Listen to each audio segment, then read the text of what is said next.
salue tous dans le précieux nom de notre Seigneur et Sauveur Jésus-Christ, et ma joie est grande de vous savoir nombreux, connectés pour bénéficier de ce temps de partage que le Seigneur nous accorde.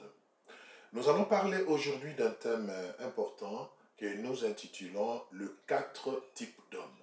Le 4 types d'hommes. Le 4 types d'hommes, tel que la parole de Dieu, comme nous allons le voir, nous le décrit. Et ce qui est intéressant, c'est Jésus-Christ lui-même qui a parlé de ces 4 types d'hommes dans sa parole. Et c'est vraiment important que nous puissions comprendre ça, de manière à ce que chacun puisse se situer dans l'un des types d'hommes, et cela va déterminer l'action qu'il devra mener pour finalement se retrouver dans ce que le Seigneur veut qu'il soit effectivement. Je vous prierai d'incliner vos têtes. Nous allons recommander ce temps entre la main du Seigneur. Père de gloire, nous avons besoin de toi. Les choses spirituelles ne peuvent être appréhendées que par l'Esprit. Que le Saint-Esprit illumine notre intelligence et nous rende capables de comprendre ta pensée. Au nom de Jésus-Christ. Amen. Voilà, j'espère que vous allez bien dans vos maisons et que c'est une joie pour vous de passer ce temps autour de la parole du Seigneur. Donc, le 4 types d'hommes. Notre premier passage que nous allons prendre, c'est 1 Corinthiens 3, du 10e verset au 11e verset. 1 Corinthiens 3, du 10e verset au 11e verset. Je vous laisse le temps de chercher, comme ça nous lisons ensemble. Moi j'ai trouvé, voilà, on va lire. Selon la grâce de Dieu qui m'a été donnée, j'ai posé le fondement comme un sage architecte et un autre bâti dessus. Mais que chacun prenne garde à la manière dont il bâtit dessus. Car personne ne peut poser un autre fondement que celui qui a été posé, savoir Jésus-Christ. La parole du Seigneur nous parle du fondement. Bien-aimés dans le Seigneur, les fondements sur lesquels nous devons centrer notre vie, nous devons baser notre vie, nos efforts, bâtir notre vie, c'est Jésus-Christ. C'est très important. Et Jésus-Christ s'incarne dans sa parole que nous avons. Donc, il est vraiment important que nous puissions déjà nous mettre d'accord par rapport au fondement qui fait notre référence, qui fait notre dénominateur commun, c'est-à-dire la parole du Seigneur qui est Jésus-Christ. Et là, c'est très important. Pourquoi ce fondement est important? Tout simplement parce qu'une vie qui est fondée sur Jésus-Christ a de l'espérance, non pas seulement pendant le siècle-ci, mais aussi dans le siècle à venir qui est la vie éternelle. Vous voyez? Et vous conviendrez avec moi que tout autre fondement, peu importe son ampleur, peu importe son impact, sur lequel l'homme puisse bâtir sa vie, n'est que temporaire. Parce que tout passera comme la parole de Dieu le dit, mais c'est la parole de Dieu qui ne passera jamais. Donc, c'est très important que chacun de nous s'assure qu'il est en train de fonder sa vie, il est en train de bâtir sa vie, il est en train de centrer sa vie sur le fondement qui est Jésus-Christ. Très important. Maintenant, nous allons voir, à l'aide de ces fondements, comment Jésus-Christ lui-même arrive à déterminer 4 types d'hommes que nous allons découvrir ensemble. Et c'est important vraiment que nous puissions comprendre ça, bien-aimés, parce que souvent il y a confusion. Souvent, vous savez, quand vous posez la question, c'est tout le monde qui vous dira, ben moi je prie, ben moi je sers Dieu. C'est difficile que quelqu'un vous dise qu'il ne prie pas. Vous voyez, tout le monde prétend prier, tout le monde prétend appartenir au Seigneur, mais moi je crois qu'il est important qu'avec un peu de honnêteté, chacun puisse se situer pour savoir exactement à quel type d'homme il appartient selon l'entendement du Seigneur. Et pour cela, nous allons lire Luc 28, du 4e verset au 15e verset. Donc, Luc 8, du 4e verset au 15e verset. Alors, j'espère que vous avez trouvé. Nous allons lire tous ensemble Luc 8, du 4e verset au 15e verset. Écoutez ce que la parole du Seigneur dit. Une grande foule s'étant assemblée et des gens étant venus de diverses villes auprès de lui, il dit cette parabole. Un semeur sortit pour s'aimer sa sémence. Comme il s'aimait, une partie de la sémence tomba le long du chemin. Elle fut foulée aux pieds et les oiseaux du ciel la mangèrent. Une autre partie tomba sur les rocs. Quand elle fut levée, elle sécha parce qu'elle n'avait point d'humidité. Une autre partie tomba au milieu des épines. Les épines crurent ensemble avec elle et l'étouffèrent. Une autre partie tomba dans la bonne terre. Quand elle fut levée, elle donna du fruit au centuple.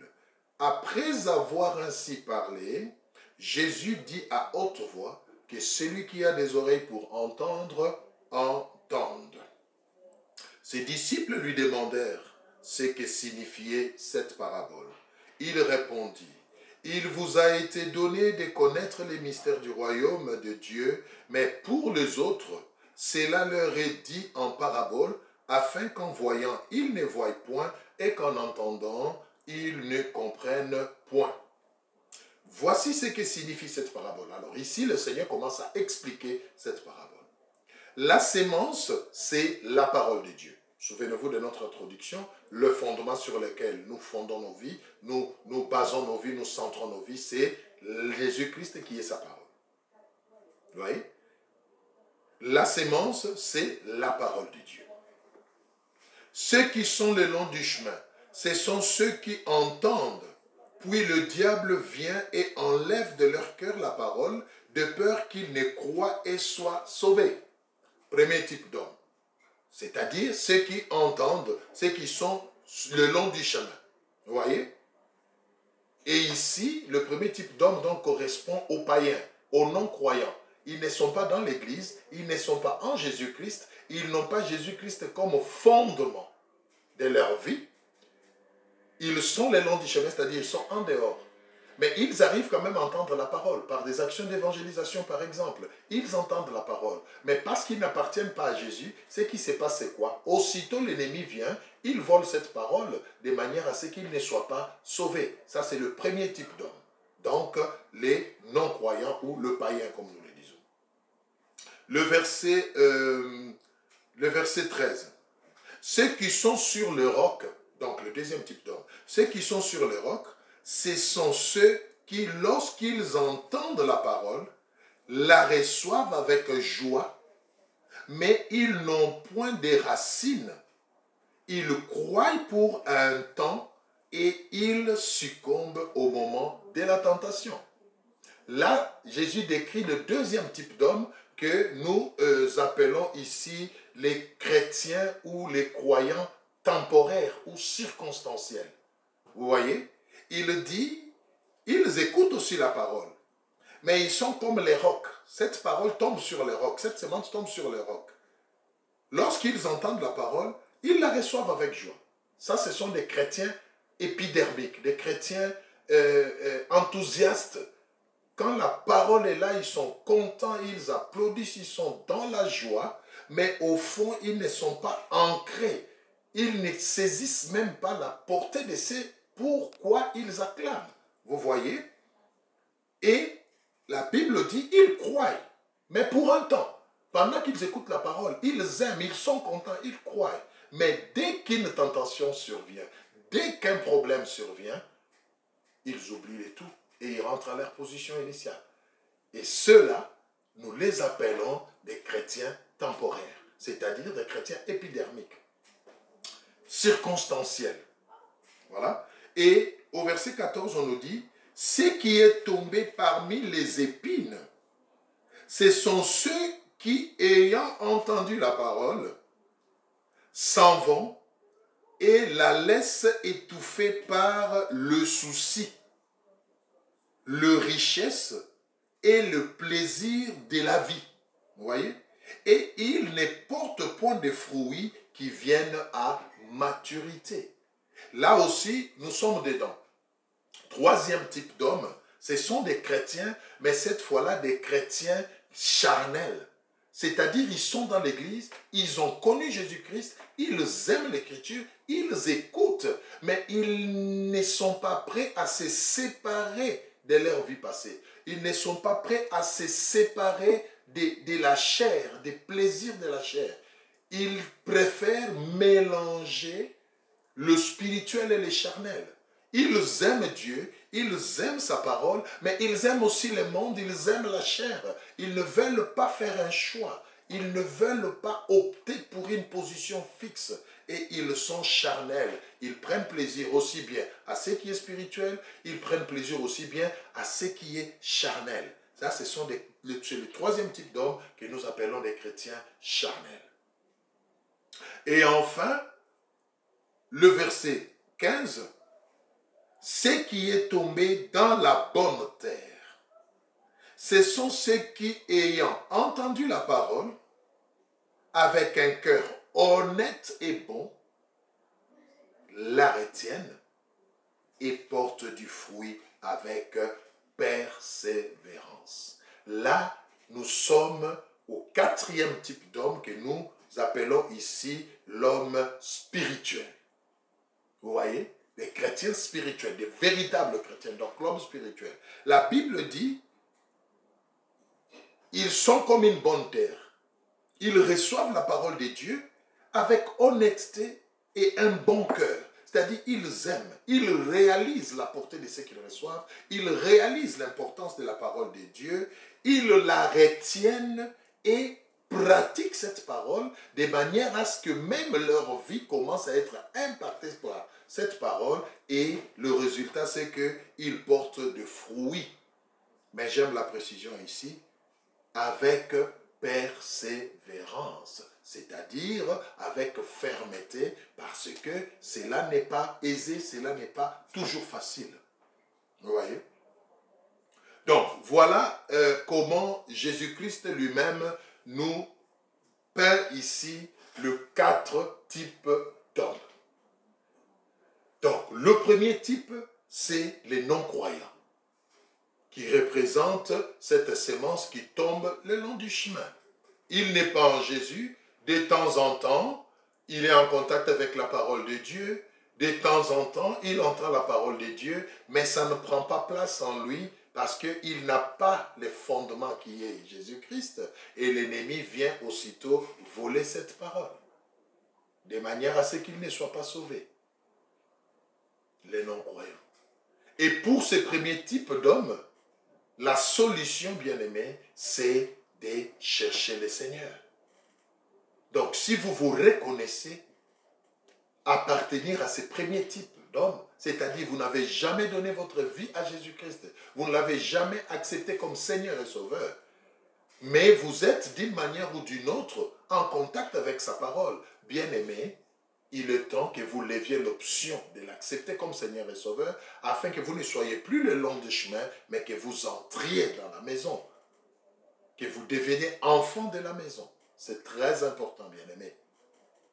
Le deuxième type, nous venons de voir, tel que le Seigneur dans sa parole nous l'a décrit, bien-aimé, ce sont ceux-là qui sont comme les rocs, c'est-à-dire la sémence qui est la parole de Dieu, tombe sur les rocs. Et ça, ce sont des chrétiens. Ils ne sont pas le long du chemin. Ils ont déjà accepté Jésus-Christ comme Seigneur et Sauveur. Ils sont entrés dans la maison, c'est vrai, mais leur cœur est encore comme un roc, c'est-à-dire c'est encore dur. Ils gardent encore ils endurcissent encore leur cœur. Ils ne s'ouvrent pas totalement à ces seigneurs qu'ils ont acceptés. Et cela fait que la parole de Dieu tombe comme sur les rocs chez eux. C'est-à-dire qu'ils sont dans la joie, comme la parole de Dieu le décrit, ils sont dans la joie quand ils reçoivent la parole de Dieu, ils sont dans l'enthousiasme pendant ces temps-là. Et aussitôt après, dès qu'une tentation arrive, dès qu'un vent souffle, ils oublient complètement même leur identité parce qu'ils ne sont pas encore ancrés et ils se retrouvent à la disposition de l'ennemi.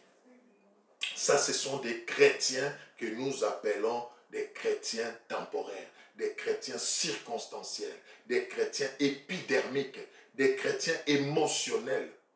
Vous voyez? Et là aussi, bien aimé, ce n'est pas la pensée de Dieu. La pensée de Dieu n'est pas que nous puissions l'accepter et que nous soyons comme sur les rocs, que sa parole n'ait pas d'impact sur notre vie. Non.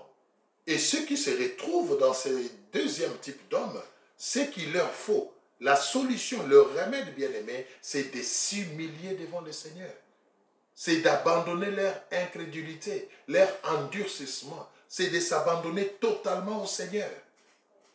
C'est de croire que la parole de Dieu est capable de leur rendre heureux, pas seulement pour un temps, mais pour toujours. C'est important, bien-aimés.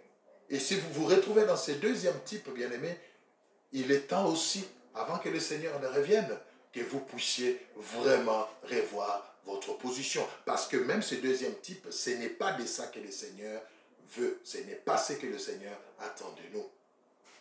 Et le troisième type, tel que nous venons de le lire, là où Jésus l'a décrit, ce sont ces hommes-là qui se retrouvent, vous voyez, ils sont comme la sémence tombe parmi les épines. C'est-à-dire, ils sont enfants de Dieu, ils sont chrétiens, ils aiment Dieu, ils sont dans la maison de Dieu, ils écoutent la parole de Dieu, ils aiment la parole de Dieu, mais ils n'ont pas encore décidé de se dépouiller du vieil homme. Ils n'ont pas encore décidé d'abandonner la chair et ses désirs pour se focaliser entièrement sur le Seigneur. Et là, nous les appelons des chrétiens charnels. C'est-à-dire, ils sont dans le Seigneur, ils sont en Jésus-Christ, ils prennent plaisir aux choses de Dieu, ils aiment Dieu, mais ils aiment aussi en même temps la chair. Et pourtant, souvenez-vous, la Bible dit, l'amitié avec le monde, l'amour du monde est inimitié avec Dieu. On ne peut pas servir deux maîtres. Ce troisième type qui est parmi les épines, ce sont ces hommes-là qui veulent mélanger. Ils veulent servir et les spirituels et les charnels. Ils veulent servir et Dieu et le monde. Et là aussi, bien aimé, c'est un danger. Parce que ce n'est pas cela que le Seigneur nous appelle. Et à cela, le remède, pour cela, du moins, le remède, c'est finalement de prendre une décision. Il faut faire un choix, bien aimé. 2 Corinthiens 5, 17 nous le dit. Quand quelqu'un vient en Christ, il devient une nouvelle créature. Les choses anciennes sont passées et voici toutes les choses sont devenues nouvelles. Mais quand vous êtes en Christ, mais vous gardez encore les choses anciennes. C'est ça le troisième type d'homme. Ils sont dans le Seigneur, mais ils gardent encore leur plaisir. Ils aiment encore le monde. Ils ne veulent pas abandonner le monde parce qu'ils se disent quelque part, nous nous retrouvons aussi dans le monde. Mais comme c'est important quand même d'être enfant de Dieu, alors nous allons prendre un peu de tout. Non, bien aimé, c'est un danger. Ce n'est pas à cela que le Seigneur nous appelle. Vous voyez? C'est très important aussi, si vous vous retrouvez vraiment, si vous vous reconnaissez dans ce troisième type, c'est-à-dire un chrétien charnel, bien aimé, il est temps. Un chrétien charnel, c'est celui qui est dans l'église, il parle en langue, il est content, alléluia. Il est en extase devant le Seigneur. Et aussitôt après, il se retrouve dans une boîte de nuit, il se retrouve dans une situation, dans une ambiance, il a le même enthousiasme qu'il a. C'est-à-dire, et dans la présence du Seigneur, et dans la présence du monde, il est le même. Il a le même enthousiasme, il est excité de la même manière. Et ça, c'est une confusion, bien aimé. Il faut arriver à faire un choix. C'est très important. Et enfin, le dernier type d'homme, c'est ce que le Seigneur compare avec la sémence qui tombe dans la bonne terre. Ça, c'est le chrétien spirituel, c'est-à-dire un véritable chrétien. Et j'aime comment le Seigneur le décrit. Il dit, il écoute la parole, d'accord? Il aime la parole, il entend la parole avec un cœur honnête et bon. Un cœur honnête, c'est-à-dire c'est un corps dédié, un cœur dédié. Il a compris que c'est le Seigneur le fondement. En dehors de lui, il n'y a pas d'autre fondement. Et il se contente de ce fondement qui est le Seigneur. Il investit sur ce fondement. Il centre sa vie sur ce fondement. Et il vit par rapport à ce fondement qui est la parole du Seigneur. Il trouve son bonheur dans la parole de Dieu. Il trouve sa joie dans la parole de Dieu. Il n'a pas d'autre référence pour son bonheur. C'est ce quatrième type d'homme bien-aimé, de véritable chrétien, de chrétien, de l'homme spirituel dont le Seigneur a besoin. Et c'est à cela que le Seigneur nous appelle. C'est très important. Sinon, toute autre chose que nous puissions faire ne sera qu'une illusion. Et au dernier jour, nous serons surpris, bien-aimés. Nous serons surpris. Il est temps que nous puissions, avec l'aide du Saint-Esprit, bien sûr, nous humilier, reconnaître réellement qui nous sommes dans le Seigneur, quel type d'homme nous sommes. Et si ce n'est pas de ce type-là que le Seigneur veut, ayons l'humilité et le courage de demander sa grâce pour changer. L'idéal pour tout enfant de Dieu, c'est d'être une bonne terre. Là où quand la sémence qui est la parole tombe, elle germe, elle porte des fruits, les autres voient les fruits et sont attirés vers le Seigneur. C'est à cela que le Seigneur nous appelle, bien-aimés. Et c'est par rapport à cela que nous devons travailler. C'est à cela que nous devons aspirer. Ne nous contentons pas de fréquenter une église. Ne nous contentons pas de servir Dieu. Ne nous contentons pas de donner les offrandes. Ne nous contentons pas de déclarer que nous sommes des dieux. Mais soyons effectivement celui-là que le Seigneur veut que nous soyons. Et sa parole est claire. Le Seigneur veut que nous soyons la bonne terre, que nous soyons le 4e type d'homme, c'est-à-dire de véritables chrétiens qui aiment sa parole, qui l'écoutent, qui la servent dans leur cœur et qui la pratiquent et qui portent de fruits. Vous voyez? C'est à cela que le Seigneur nous appelle. Et il précise, il dit avec persévérance. Il porte de fruits, mais avec persévérance, c'est-à-dire c'est une détermination, c'est une fermeté qu'on doit avoir. Ce n'est pas facile, c'est vrai, mais c'est possible avec le Seigneur. Je ne sais pas combien de temps tu as passé dans l'église. Je ne sais pas combien de temps tu es enfant de Dieu. Mais je me permets quand même de te poser la question de savoir si vraiment tu te retrouves dans le type d'homme que le Seigneur attend de ses enfants. C'est-à-dire le 4e type, le véritable chrétien, l'homme spirituel, ou si tu es encore dans les 3 premiers. Avant qu'il ne soit trop tard, pendant que la grâce court encore, nous devons rectifier notre marche. Nous devons réajuster notre tir. C'est très, très important, bien-aimé. Sinon, le danger, c'est quoi? Le danger de ne pas se retrouver dans les types d'hommes spirituels que le Seigneur attend de nous. Le danger de prendre plaisir à se tromper soi-même en se disant, bon, quand même, je vais à l'église, quand même, je fais ceci. Le danger d'être hypocrite et de mélanger le Seigneur avec autre chose. Le danger d'être dans ces 3 premiers types, c'est-à-dire l'homme, le chrétien charnel ou l'homme charnel, le chrétien temporaire ou circonstanciel, ou être le long du chemin, c'est-à-dire carrément en dehors de Dieu, c'est-à-dire un non-croyant. Le danger, c'est quoi? C'est que au dernier jour, bien-aimés, nous serons surpris. Nous serons surpris. Le Seigneur dit dans sa parole que au dernier jour, il y a des gens à qui il dira, je ne vous ai jamais connu. Mais Seigneur, j'ai fréquenté une église, moi. J'étais membre d'une grande église qui est connue. J'ai donné l'aumône, j'ai donné les offrandes, Seigneur. J'étais diacre dans une grande église. Oui, le Seigneur te dira, oui, c'est vrai, mais je ne t'ai jamais connu. Tu es un serviteur d'iniquité. Non, bien-aimé. Il ne faut pas qu'on en arrive là. Et nous avons encore tout le temps, parce que l'année des grâces court encore. La grâce de Dieu court encore. Nous pouvons encore revoir notre situation. Nous pouvons encore passer d'un type d'homme à un autre type. Et le type idéal, c'est le 4e. C'est-à-dire être une bonne terre pour la parole de Dieu, pour germer et porter des fruits. Nous allons terminer par là. Que chacun réponde dans son cœur. À quel type d'homme appartiens-tu?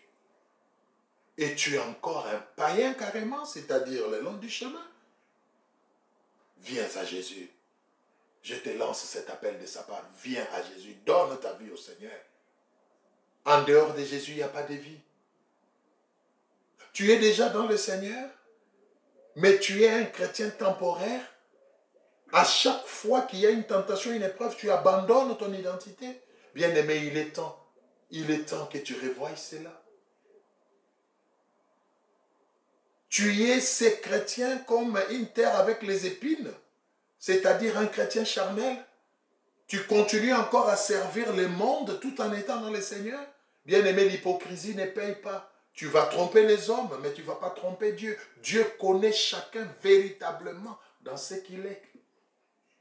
Il est temps de les voir, de sortir de l'hypocrisie et de servir véritablement le Seigneur. Tu es déjà dans le type d'homme que le Seigneur désire, c'est-à-dire la bonne terre qui porte des fruits. Gloire au Seigneur. Demande-lui la grâce de t'y maintenir, de ne pas aller de côté, de ne pas rétrograder. C'est très, très important. Voilà donc chacun va prendre temps dans la prière, selon que ce message a touché son cœur, selon qu'il s'est retrouvé dans ce message, et cela va former une prière dans son cœur pour le Seigneur. Je vais lever ma voix pour prier, mais j'aimerais que dans ton cœur aussi tu puisses prier et implorer la grâce de Dieu, bien-aimé. Ne sois pas de ceux-là qui seront surpris les derniers jours. À quoi ça t'aura servi qu'au dernier jour, le Seigneur te dise « Je ne t'ai jamais connu ». À quoi t'aura servi d'être hypocrite, avoir un pied dedans, un pied dehors? À quoi ça t'aura servi, bien-aimé?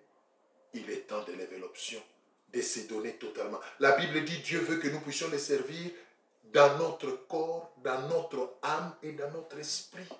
Nous devons nous donner totalement au Seigneur.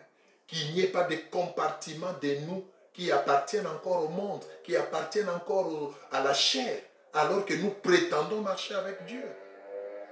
Que le Seigneur nous aide. La bonne nouvelle, c'est qu'il n'est pas encore tard. La Bible dit, invoque le Seigneur pendant qu'il est prêt. Souviens-toi de ton Créateur pendant que tu vis encore. Inclinons nos têtes, nous allons prier. Seigneur notre Dieu, je te bénis, je te glorifie pour cette parole. Que le Saint-Esprit continue à parler à chacun dans son cœur, selon qu'il s'est retrouvé dans cette parole, Seigneur. Oh Dieu, j'ai prié pour ceux qui sont encore le long du chemin. Yahweh, touche leur cœur pour qu'ils s'humilient et qu'ils te reconnaissent comme Seigneur et Sauveur et qu'ils deviennent enfants de Dieu. J'ai prié pour ceux qui sont encore, Père éternel, comme sur un roc ou dans les épines. Tous ceux-là qui sont encore chrétiens juste par enthousiasme, qui sont encore chrétiens mais qui mélangent la vie chrétienne avec le monde, avec la chair. Yahweh, laisse que le Saint-Esprit les illumine, leur montre le danger qu'ils courent. Ô Seigneur, touche leur cœur pour qu'ils reviennent entièrement à toi, afin que totalement dans leur corps, dans leur âme et dans leur esprit, ils puissent te servir, Seigneur. Seigneur, je prie pour ceux qui ont la grâce d'être déjà une bonne terre, qui permet à ta parole de germer et de porter des fruits. Seigneur, arrose-le davantage. Seigneur, maintiens-les dans cette voie, ô Dieu, afin que par eux, le monde sache que tu vis. Préserve leur foi et leur témoignage, Papa. Je te bénis parce que tu m'exauces. Que toute la gloire te revienne. Au nom de Jésus-Christ, nous avons prié. Amen. Voilà. Que le Seigneur vous bénisse et passez de très bons moments en famille, quel que soit l'endroit où vous vous trouvez, que sa grâce vous accompagne. On se dit à une prochaine occasion. Au revoir.